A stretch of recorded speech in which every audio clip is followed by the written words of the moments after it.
She was standing in my kitchen, in the house I'd paid for, laughing on the phone about a vacation she'd just booked with my money. And I just stood there in the doorway, completely still, watching her. And I felt something shift inside me that I can only describe as the sound of a door locking forever, not slamming, not breaking, just quietly, finally, locking. I want you to understand something before I tell you everything. I am not a vengeful woman. I was raised to forgive. I was raised to be soft. I was raised to keep the family together no matter what it cost me. And for 34 years, I paid that price in full. But what I'm about to tell you is what happens when a woman who is given everything finally decides to take it all back. Let me rewind. Let me take you back to the beginning, because none of this makes sense without the foundation. And the foundation is this. I loved my sister more than I have ever loved anyone in my life. Elena is 2 years younger than me, and from the moment she was born, I became her protector. Our mother was sick for most of our childhood. Lupus, bad days more often than good. And our father worked double shifts just to keep the lights on, which meant that by age 11, I was packing Elena's school lunches, helping her with homework, braiding her hair, and convincing her that everything was going to be okay, even on the nights I wasn't sure I believed it myself. I gave her my childhood willingly. I gave it to her because she needed it more than I did, or at least that's what I told myself for the next 20 years. By the time I was 22, I had a steady job in accounting, a small apartment, and a careful life I had built from scratch. Elena had none of that. She dropped out of college twice, cycled through relationships that left her worse each time, and had a daughter, Mia, who was 4 years old and absolutely blameless in all of it. So when Elena called me one Thursday evening crying, saying she had nowhere to go, I said, "Come here. Come to my apartment. Bring Mia." Of course. Because that's what you do. That's what I did. I was the big sister. I was the one who held things together. That was 2011.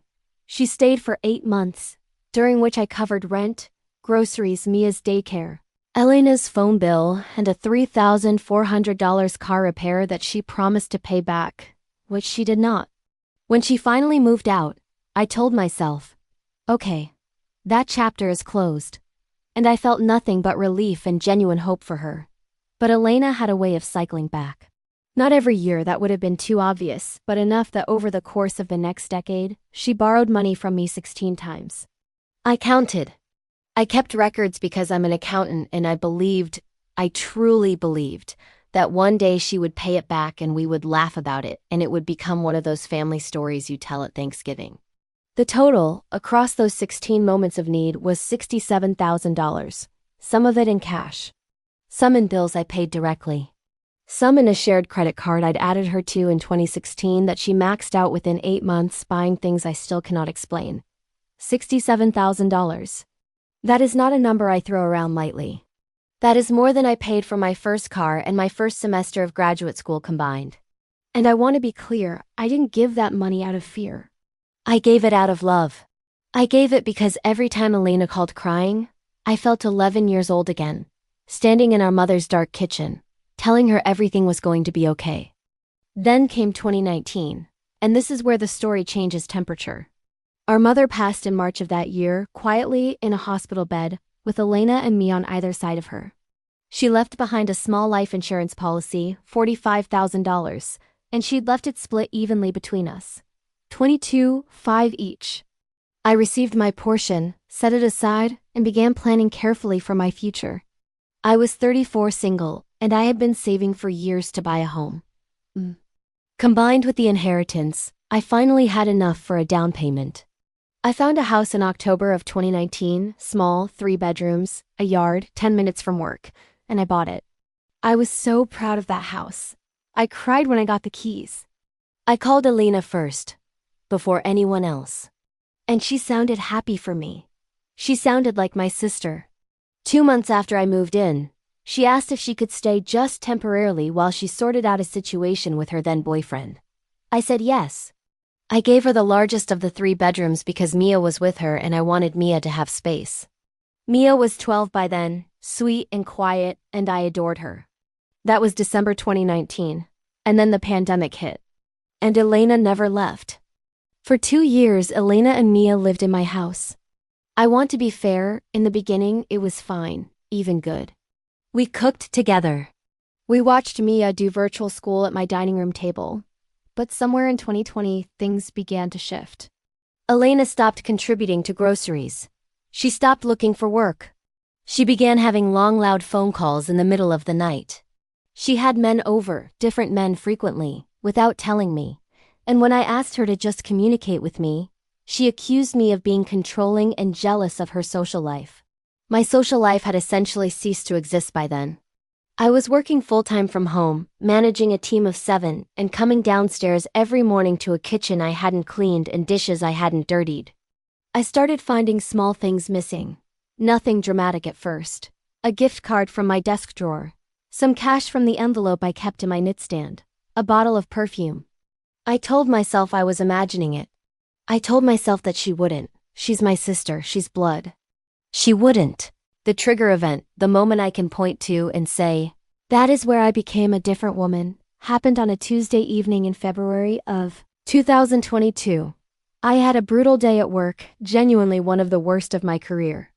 I came home, changed into sweatpants, and sat down at my kitchen table with a glass of wine, and I heard Elena laughing in the living room. She was on the phone. And she was saying, I heard every word. She was saying, oh my God, she doesn't even know. She thinks I love her. She's so desperate for family she let me do anything. And then she laughed again. And I heard her say, I've been here for free for 2 years. I'll be here 2 more if I want. I sat very still at that table. I did not cry. I did not move. The wine glass was cold in my hand and I just sat there. And something in me that had always been soft and reaching and hopeful just went quiet. And the quiet was not emptiness, it was clarity. It was the most dangerous kind of clarity. The kind that comes from finally seeing the truth you've been refusing to look at for years. I did not go into the living room. I finished my wine. I went upstairs. And I began to make a plan. The plan took 4 months. I want you to understand the precision with which I moved, because this was not anger. Anger is sloppy and loud, and it gives people warning. This was something else. Something colder and more deliberate. The first thing I did was call my attorney, a woman I had used for my home purchase, and I explained the situation. I needed to formally establish that Elena was a licensee in my home, not a tenant, which meant I had certain rights in terms of removing her without a lengthy eviction process, but I had to do it correctly. I documented everything: the years, the money, the missing items, the exact words I had overheard. I opened a new bank account that Elena had no knowledge of and began moving money quietly over several weeks. I gathered every receipt, every Venmo record, every text message where Elena had asked me for money, and I had said yes. $67,000. Documented. I contacted a forensic accountant friend of mine and asked her, informally, how one would approach recovering funds in a family dispute. I found out that Elena had, at some point, added herself as a secondary contact on one of my utility accounts and had been redirecting a small monthly sum, not large, but consistent, and consistent over 18 months, to a prepaid card I knew nothing about. That discovery, that small discovery, opened a door I had not expected. I said nothing. I documented it. I kept moving. In May of 2022, I threw a small dinner party. Nothing elaborate. 8 people, close friends, my cousin Marcus and Elena, who came down from her room for the occasion dressed beautifully. Charming as always, telling stories that made everyone laugh. She was radiant that night. She always was when she had an audience. And at the end of the evening, after the wine was finished and the dishes were mostly done, and people were putting on their coats, I asked Elena if she would stay behind for a moment. And the moment the door closed behind the last guest, I set a folder on the kitchen table. It was a plain manila folder. And I sat down and I folded my hands and I looked at her and I said, in a voice I barely recognized as my own because it was so calm, I think it's time we had a conversation about what's been happening in this house. She laughed at first. She thought I was joking. She reached for the wine bottle. I slid the folder toward her. And when she opened it, when she saw the documents, the records, the bank statements, the timeline going back to 2011, the utility fraud, the recorded transaction totals, I watched the color leave her face like water draining from a bathtub. She tried to explain. She said I was misreading things. She said I was being dramatic. She started crying, which, once upon a time, would have broken me entirely. But the woman sitting across from her was not the woman she had always counted on. I told her quietly that she had 30 days to vacate my home. I told her that I had already spoken to an attorney. I told her that I was prepared to pursue the utility fraud through proper legal channels if necessary, and that the choice of how this ended was, generously, still hers. And then I stood up, picked up the folder, and went to bed. She left in 19 days. Not 30, 19. She went to stay with a cousin who didn't know the full story yet, but would. Because I didn't do anything as messy as calling people myself. I didn't have to. When the truth has documentation behind it, it travels on its own. Within a few months, the family members who had always held Elena gently, who had always excused her, who had always said, "She's going through a hard time," they began to see patterns they had previously ignored. I heard secondhand that she tried to tell people I had kicked her out for no reason, that I was jealous of her, that I had always resented her. Some people believed her. Some people always will. But the ones who mattered, the ones who knew me, they asked me directly, and I told them the truth calmly and completely, and I showed them what I needed to show. And I watched understanding replace confusion in their eyes, and I felt no victory in it, only a kind of peaceful sadness. It has been 2 years since that evening. My house is mine again. Completely, beautifully, quietly mine.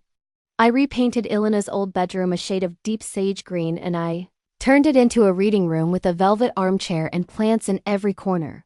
And I sit in there some mornings before work with my coffee and I feel something I had almost forgotten how to feel, which is peace. Elena and I have not spoken. I leave space for that to change, not because I am waiting for her, but because I refuse to carry bitterness as a permanent resident in my chest.